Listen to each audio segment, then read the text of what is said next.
2025년 메디케어 파트 설명드리도록 하겠습니다. 일단 백그라운드를 좀 설명을 해 드릴 텐데요.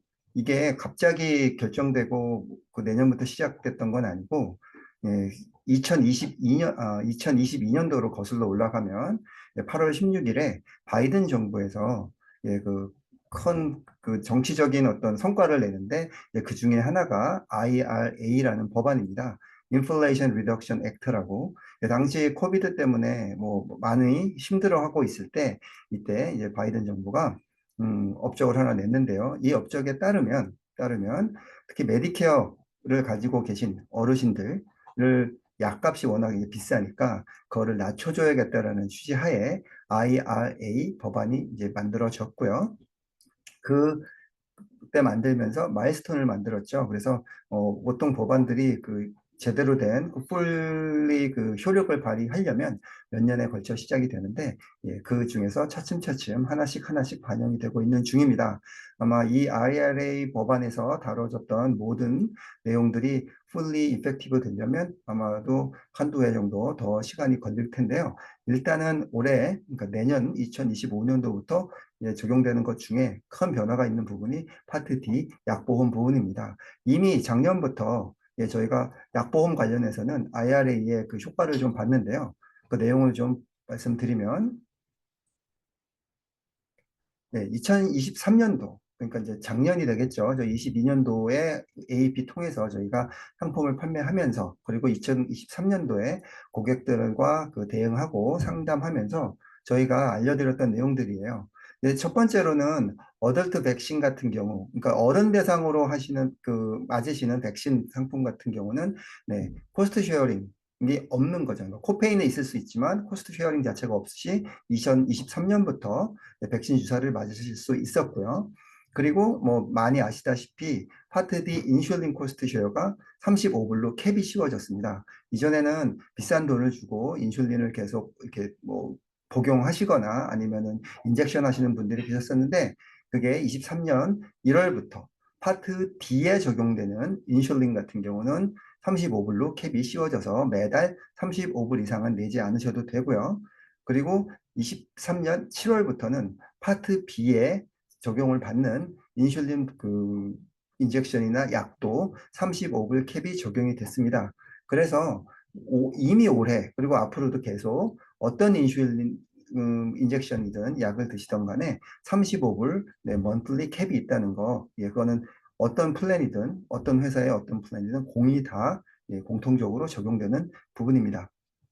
그리고 22년 10월부터 뭐 인플레이션 리베이트라는 게 돼서 뭐 비용에 올라가는 것을 좀 막았다라고 보여줄 수 있고요.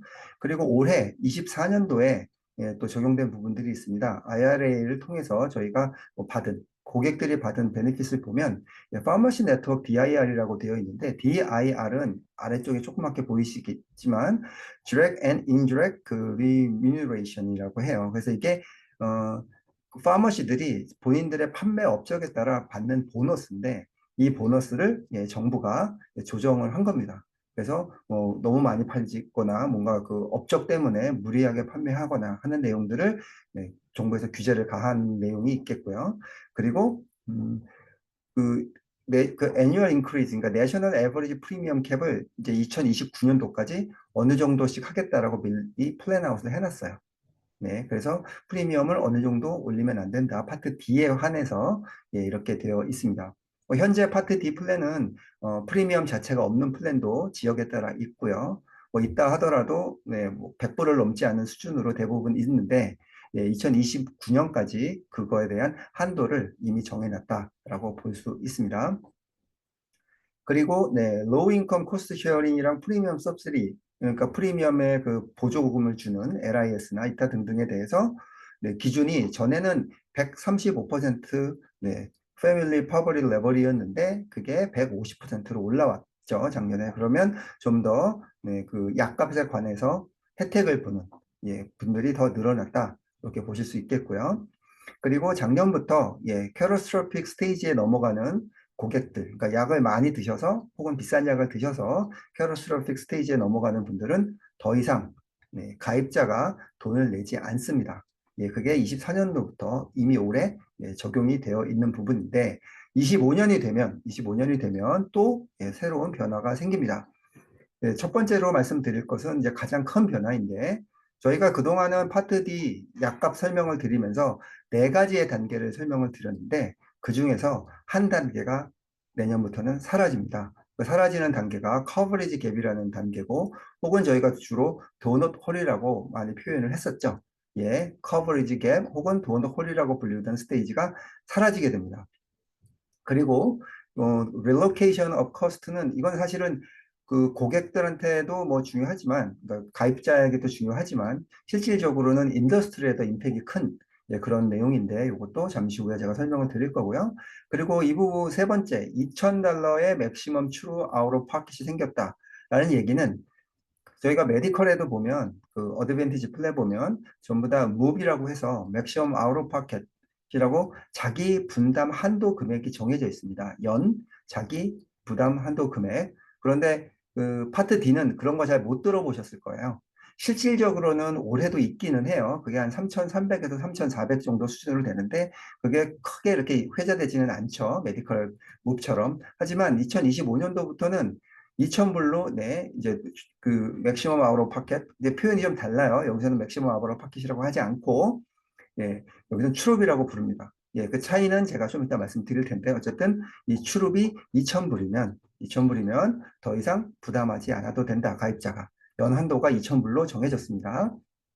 그리고 새로운 디스카운트 프로그램이 생기게 되고요. 그리고 마지막으로 M3P라고 부르기도 하고 메디케어 프리스크립션 페이먼트 플랜이라고도 부르는 그동안에 그 약국에서 돈을 한 번에 내셨다면 이것을 1년 그러니까 12개월로 쭉 나눠서 할부로 돈을 내실 수 있는 그런 플랜이 새로 시작이 됩니다. 해당 부분에 대해서 좀 더 자세히 설명을 드리도록 하겠습니다. 첫 번째, 말씀드린 것처럼 커버리지 갭, 도넛 홀이라는 게 사라지게 됩니다. 올해까지는 표에서 보시는 것처럼 첫 번째 단계는 디덕터블 단계, 그러니까 본인이 전부 부담을 하는 거죠. 가입자가. 내년에도 디덕터블 스테이지는 여전히 유효합니다. 그리고 두 번째, 이니셜 커버리지는 올해나 내년에나 공이 유지가 되는 반면에 커버리지 갭 도넛 홀이 사라지게 돼요. 내년에는. 그리고 마지막에 캐러스트로픽 스테이지는 여전히 유효합니다. 그래서 2024년도 네 가지 스테이지였다면 25년도에는 세 가지 스테이지로 변경되는데 이 부분 때문에 여러 가지 추가적으로 따라서 변화되는 부분들이 있습니다. 말씀을 드리도록 하겠습니다. 앞서 말씀드린 것처럼 각 스테이지마다 약값을 내는 주체, 그리고 책임져야 되는 주체가 달라집니다. 그래서 제가 올해와 내년을 좀 비교해서 설명을 드릴 텐데요. 가장 크게 변화되는 부분은 메디케어. 그러니까 정부가 되겠죠. 정부가 그 가입자들이 그 먹고 맞는 약의 부담 금액을 줄입니다. 만약에 줄이게 됩니다. 그리고 보험사가 그 부담이 줄어든 부분을 커버하는 그런 형태로 25년도에 바뀌게 되는 겁니다. 이제 디덕터블 스테이지부터 한번 볼게요. 첫 번째 단계인 디덕터블 스테이지에서는 어차피 여기는 디덕터블 스테이지이기 때문에 인롤리 그러니까 가입자가 약값을 100%다 커버를 하셔야 됩니다. 본인이 직접 내셔야 돼요. 플랜에 따라 디덕터블이 있는 플랜도 있고 올해 같은 경우 없는 플랜도 있는데 있으면 하면 500불 내외 정도 수준이었는데 어쨌든 그만큼을 본인이 부담을 하셔야 됩니다. 그런데 다음 단계, 이니셜 커버리지로 넘어가면 디덕터블을 다 충족시키고 혹은 디덕터블이 없는 플랜을 갖고 있는 분들은 바로 이니셜 스테이지부터 시작이 될 텐데 24년도 같은 경우는 가입자가 이니셜 스테이지에 들어서면 본인이 25%, 약값의 25%를 내고요. 여기서 말하는 파트 D는 인슈런스 컴퍼니를 의미합니다. 인슈런스 컴퍼니가 75%를 부담을 하고 있습니다. 현재. 하지만 내년이 되면 가입자가 부담하는 금액은 25%로 동일하나 보험사가 부담해야 되는 금액이 65%로 소폭 하락하는 반면에 제약사가 부담해야 되는 돈이 새롭게 신설됐습니다. 10%. 인슈런스 컴퍼니가 내던 돈의 10%를 제약사가 부담을 하게 됩니다. 내년부터는. 그러면 다음 단계인 커버리지 갭. 커버리지 갭은 올해 같은 경우는 있지만 내년에는 없죠. 그래서 그냥 참고로만 보면 24년도에는 커버리지 갭에 도너톨에 빠진다는 표현을 하죠. 도너톨에 빠지면 가입자가 25%를 올해 내고 있고요. 그리고 인슈런스 컴퍼니가 5%를 부담을 하고 나머지 70%를 제약사가 부담을 합니다. 하지만 내년은 이 단계가 없어집니다. 그리고 마지막 네 번째 단계인 캐러스트로픽 스테이지를 넘어가면 올해 같은 경우는 보험사가 20%를 부담을 하고 메디케어, 정부가 80%를 부담하며 보시다시피 가입자는 전혀 부담할 금액이 없습니다. 하지만 내년이 되면 앞서 말씀드린 것처럼 정부가 본인들의 부담을 줄이고 본인들의 부담을 제약사와 보험사에게 부담시켰는데요. 보험사 같은 경우 내년에 60%를 부담을 해야 하고 제약사가 20%를 부담을 하고 정부가 20%를 부담하는 이런 형태로 코스트가 리얼로케이션이 됩니다. 네, 다음 또 말씀을 드리면 그러면 true out of pocket maximum 그러니까 말씀드린 트룹이라는 게 도대체 뭐냐 궁금하실 수 있는데요. 올해 같은 경우는 트룹이 네, 그 캐러스트로픽까지 넘어갈 때까지 트룹이 8,000불이 채워지면 캐러스트로픽 단계로 넘어가요. 제가 그 트룹을 어떻게 계산하는지 잠시 후에 다시 알려드리도록 하겠습니다. 하지만 근데 왜 8,000불이 중요했느냐? 캐러스트로픽 스테이지로 넘어가면 올해도 가입자가 부담하는 금액이 전혀 없어요. 그렇기 때문에 어쨌거나 가입자가 1년 동안에 8,000불의 추룹을 채운다면 그다음부터는 부담을 할 금액이 없어서 말씀을 드리는 거고요. 하지만 내년이 되면 캐러스트로픽까지 갈 때 가입자는 $2,000의 추룹만 채우면 됩니다. 그렇기 때문에 네, 이 8,000불에서 2,000불로 줄어든 이 추룹이 상당히 큰 의미가 있겠고요. 그렇게 된다 그러면 캐러스트로픽 스테이지로 들어간 가입자는 본인이 드시는 약 혹은 맞는 약에 대해서 부담할 금액이 없어집니다.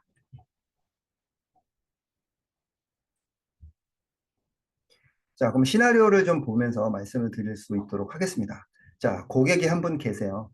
네. 근데 이분이 약을 드시는데 티어 3에 약값이 1,000불 하는 그런 약을 드신다. 저희가 가정을 할게요. 그리고 이분이 가입하고 계신 플랜이 코페이, 티어 3의 코페이를 $47를 요구를 합니다. 자, 요거를 공통 전제로 하고요. 첫 번째, 두 번째, 세 번째, 네, 이렇게 제가 시나리오를 한번 보도록 하겠습니다. 첫 번째 시나리오는 올해 이 고객께서 가입하신 플랜은 디덕터블이 없는 플랜이었어요. 자, 지금 제가 요 부분 설명드리고 있어요. 디덕터블이 없는 플랜을 가지고 계시고, 그리고 드럭 코스트는 1,000불이고요. 그리고 티어 3 코페이는 $47입니다. 자, 여기에 MEM 페이는 멤버 페이라고 해서 고객이 직접 부담해야 되는 금액을 첫 번째 라인을 쭉 보시면 되고요. 두 번째 라인이 추룹입니다.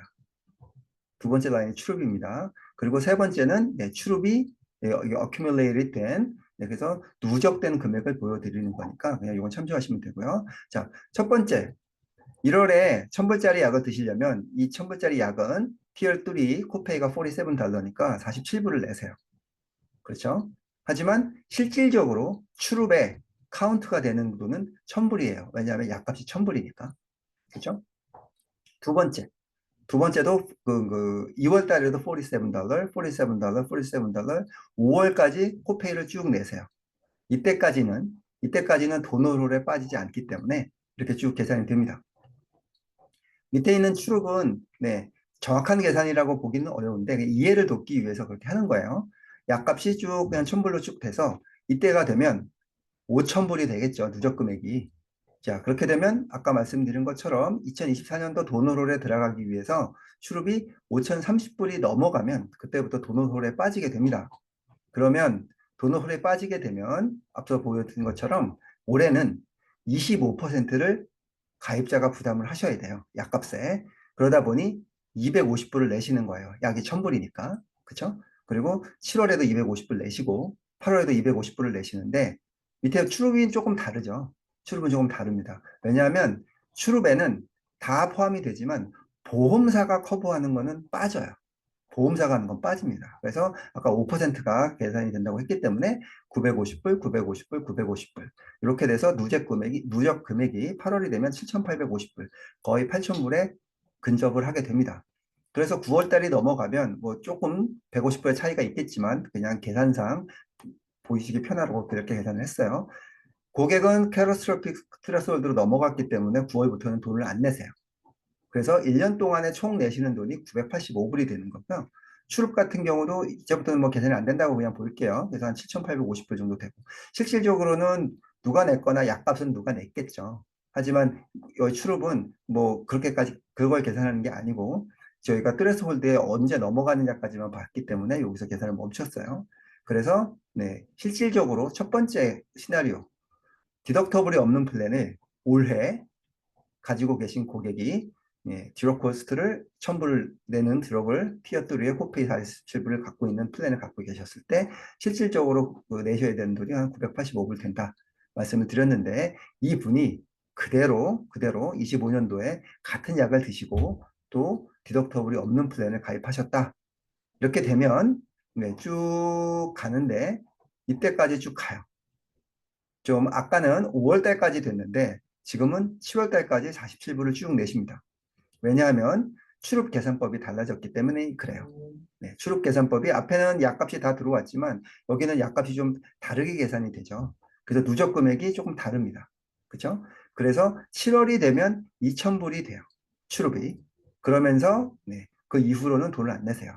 하지만 어쨌거나 그 토털리 내시는 연에 내셔야 되는 부담하셔야 되는 약값은 24년도 대비 많이 줄어든 것을 여기서 보실 수 있으세요.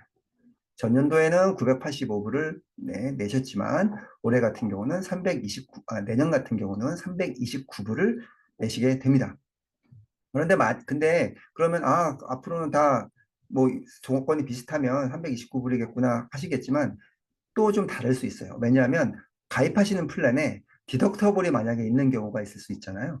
300불에 디덕터블이 있는 경우, 똑같은 경우인데 플랜을 만약에 300불이 디덕터블이 있는 플랜을 가입하셨다 그러면 처음에 내셔야 되는 돈이 1000불짜리니까 본인이 디덕터블 내시고 그죠? 디덕터블이 300불로 충족이 되면서 바로 1월 달에 이니셜 스테이지로 넘어가겠죠. 디덕터블 스테이지에서. 그래서 47불을 내시는 거예요. 그래서 347불을 부담을 하셔야 됩니다. 그리고 나머지는 동일하게 47불을 내시고 그러다 보니 디덕터블이 있는 플랜에 가입했기 때문에 디덕터블만큼을 더 내시게 됩니다. 629불. 하지만 디덕터블 내시건 안 내시건 출입은 동일하게 계산이 됩니다. 이렇게 시나리오를 보시고 되고요. 이거를 보여드리는 이유는 이해를 돕고자 하는 거지 고객한테 설명을 하시거나 또 본인이 이 계산법을 아실 필요는 전혀 없으세요. 차이점을 말씀드리려고 보여드리는 겁니다. 그러니까 이것 때문에 뭐 너무 매몰되셔서 집중하시고 이거 어떻게 계산했지 너무 심각하게 생각하실 필요 없습니다. 그러면 그냥 간략하게 이건 계산하라고 알려드리는 게 아니고 궁금하실까 봐 제가 한번 말씀드리는 거예요. 출입을 계산하는 방법은 어떻게 되냐면 정부에서 Medicare Defined Standard Per D 플랜이라는 걸 정해놨어요. 그게 뭐냐면 RX 디덕터블 같은 경우는 최소한 590불은 니네가 해줘야 돼라고 하면서 보험사한테 이제 가이드라인을 정해놓은 거예요. 그러니까 디덕터블을 590불 이상인 상품을 만들 수 없게끔 해놓은 거죠. 그리고 코스트 쉐어는 25%가 넘으면 안 돼. 이렇게 해놓은 거예요. 그러니까 그 출입은 요 기준으로 계산이 되는 거예요. 본인이 실제 내거나 아니면 가입하고 있는 플랜은 당연히 디덕터블이 590불보다 미만인 상품도 있고 코스트 쉐어가 있거나 없거나 할 수 있는 상품들은 다양한데 출입의 계산은 여기에 기준으로 합니다. 그런데 경우에 따라서 대부분의 경우는 사실은 정부에서 정한 이 기준으로 출입을 계산하는 게 실제로 고객이 부담하는 것보다는 더 많을 거예요. 아마 99% 정도는 더 많을 텐데 또 모르죠. 경우에 따라 지역에 따라 플랜이 좀 다를 수 있죠. 그런 경우 고객이 내는 돈이 더 많은 경우가 있을 수도 있어요. 만약에 그렇다 그러면 출입을 계산할 때는 실질적으로 고객이 부담한 금액이 여기 정한 이 계산법에 의한 계산보다 높다면 높은 금액이 출입으로 계산이 됩니다. 그러니까 고객 입장에서는 억울할 필요 없겠죠. 억울하시지 않겠죠. 그래서 간단하게 계산을 보여드리면 1000불이라고 가정을 했을 때 디덕터블이 590불이고 그렇죠? 그리고 나머지 그 약값 남은 게 410불인데 이 중에서 25% 이렇게 해서 아래게 계산해서 692.50 이렇게 계산이 된 거고요. 그래서 여기서 출입이 693불로 라운드업 된 겁니다.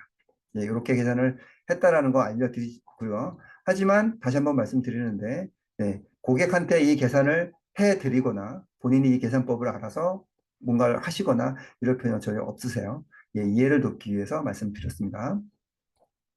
자, 이렇게 되면 24년도 대비 25년도에 파트 D가 어떻게 바뀌었는지 제가 설명을 좀 드렸고요. 그럼 이제 궁금한 내용, 앞서서 제가 말씀드린 것처럼 Manufacturer Discount 프로그램이라는 게 생겼다고 하는데 이게 어떤 거냐라고 보면 브랜드 네임 드럭을 만약에 이니셜 스테이지에서 드셨다고 그러면 10%의 할인을 해준대요. 그리고 이 다음 단계는 캐럿스펙 스테이지에서 20%인데 실질적으로 캐럿스펙 스테이지에서는 고객이 돈을 내는 경우가 없기 때문에 뭐 사실 체감할 수는 없지만 첫 번째 10% 디스카운트를 이니셜 커버리지든 받을 수 있다. 브랜드 네임에 대해서. 이게 첫 번째. 그런데 어떤 사람이 이 디스카운트 프로그램에 엘리저블 하냐라고 하면 590불. 그러니까 정부에서 정한 좀 전에 말씀드린 590불을 넘은 사람들은 이 디스카운트 플랜에 다 적용이 가능하세요. 그런데 많은 고객들이 아마 이제 상담하시고 이런 분들은 아실 텐데, 그리고 앞으로도 그런 고객들을 만나실 텐데, 뭐, 굿 RX가 됐던 기타 등등 약값을 디스카운트 받으실 수 있는 멤버십이나 기타 등등의 카드 같은 걸 가지고 계세요. 지금 여기서 말씀드리는 멤버십이나 카드 등은 메디케이드나 베러런스 플랜이 아니에요. 그거는 완전히 별도의 이야기입니다. 그냥 RX, 굿 RX 같은 개별 플랜들을 갖고 계신 분들이 있으세요. 그래서 월마트 카드 같은 거 혹은 여기서는 굿 RX 그리고 스테이트에 따라서 또 특별한 드럭 디스카운트 프로그램 같은 것들 그런 것들을 갖고 계신 분들이 있는데 만약에 그런 카드를 가지고 약을 사신다고 하면 그런 약을 가지고 그런 카드를 통해서 약을 사신다고 하면 앞서 말씀드린 10% 디스카운트, 뭐 20% 디스카운트는 받지 못하십니다. 그래서 유불리를 잘 따져보셔야 되는데 그러면 궁금하시겠죠. 어떤 약이 브랜드 네임 주력이 디스카운트를 받을 수 있는 약이고 어떤 약이 아니냐 뭐 당연히 궁금할 텐데 현재도 지금 그 비슷한 그 디스카운트 프로그램이 있는 게 커버리지 갭, 도넛 홀에 있는 그 커버리지에는 이런 프로그램이 있는데 내년부터 없어지긴 하지만 지금 시행되고 있는 그 디스카운트 프로그램에도 어떤 약이 일리저블한지 리스트를 제공하지 않아요. 제공하지 않습니다. 하지만 대부분은 된다라는 게 설명이고요. 뭐 애매한 설명이긴 한데 그렇게 설명이 되어 있고 이 계산은 보험사가 실질적으로 클레임을 받으면 그때 적용이 된다고 합니다. 한 가지 다행스러운 건 추룹에는 적용되지 않는다는 거예요. 왜 이게 다양스럽냐 하면 추룹에 적용이 되면 추룹 금액이 생각처럼 2,000불에 빨리 안 차겠죠. 할인이 되니까. 하지만 나는 할인을 받아서 돈을 가입자 입장에서는 덜 내지만 추룹에는 아까 말씀드린 계산법으로 그냥 온전히 계산이 되기 때문에 디스카운트를 받는다고 해서 추룹에 도달하는 시간이나 금액이 변하지 않는다. 이 말씀을 드리도록 하겠습니다. 그리고 두 번째, 앞서 말씀드린 M3P 혹은 Medicare Prescription Payment Plan 이게 내년부터 시작이 되는데 이게 과연 뭡니까? 라고 이제 질문을 해 주신다면 내년부터 파머시에서 약을 사실 때 이 플랜에 가입을 하시게 되면 가입자가 플랜에 가입을 하시는 거예요. 나는 다달이 할부로 낼 거야 라고 여기에 등록이 되시면 약을 사시면 돈을 하나도 안 내세요. 그냥 가지고 오시는 거고 그 다음에 인슈런스 컴퍼니에서 다달이 먼틀리 비를 그 고객한테 보내요. 그러면 거기에 맞게 돈을 내시게 됩니다. 12개월 동안 쭉 내시게 되는 거고요. 단 이렇게 한다고 해서 100불 낼 거를 90불 낸다? 이런 거 없어요. 그냥 원래 내셔야 되는 금액을 단순히 할부로 내신다. 네, 이자가 없는 거는 당연하고요. 그냥 원금에 대해서만 할부를 내시는 거니까, 네, 추가적인 어떤 할인 혜택은 없습니다. 자, 이 얘기를 들으면 에이전트들이 뭔가 할 일이 상당히 많아질 것 같은, 네, 불안한 생각이 드실 수도 있는데, 이건 조금 더 보기는 해야 될 텐데, 지금 아래 나와 있는 에이전트는 해당 프로그램에 대해서 설명하거나, 네, 멘션할 필요가 없다. 이 그 플랜에 가입하고 싶은 멤버는 해당 보험사의 멤버 서비스에 연락을 해서 직접 문의를 해라 라는 게 유나이티드 헬스케어의 설명이에요. 네. 모든 보험사가 이렇게 하면 좋겠는데 일단 유나이티드 헬스케어가 이렇게 얘기를 하고 있고요. 각각 보험사마다 폴리시는 다를 수 있습니다. 그렇기 때문에 네, 이 부분은 앞으로 변화되는 내용에 따라서 제가 더 추가적으로 설명을 드릴 거고요. 하지만 이 부분에 대해서 아직 CMS에서 반드시 에이전트가 모든 고객에게 설명을 해야 된다라고 이야기하고 있지는 않습니다. 만약에 그렇게 된다 그러면 제가 말씀을 드릴 거고요. 그리고 지금 제가 계속 드럭 플랜에 대해서 얘기를 드렸는데 혹시 오해하시지 말라고 지금 얘기하는 그 주력 플랜에 대한 변화 내용은 스탠드얼론 파트 D 뿐만 아니고 파트 C에 있는 약보험에도 적용이 됩니다. 두 개가 다른 게 아니고 공이 적용이 되니까 네, 이거는 파트 D 이야기구나가 아니고 파트 C도 적용이 됩니다. 네, 이상 말씀드렸습니다.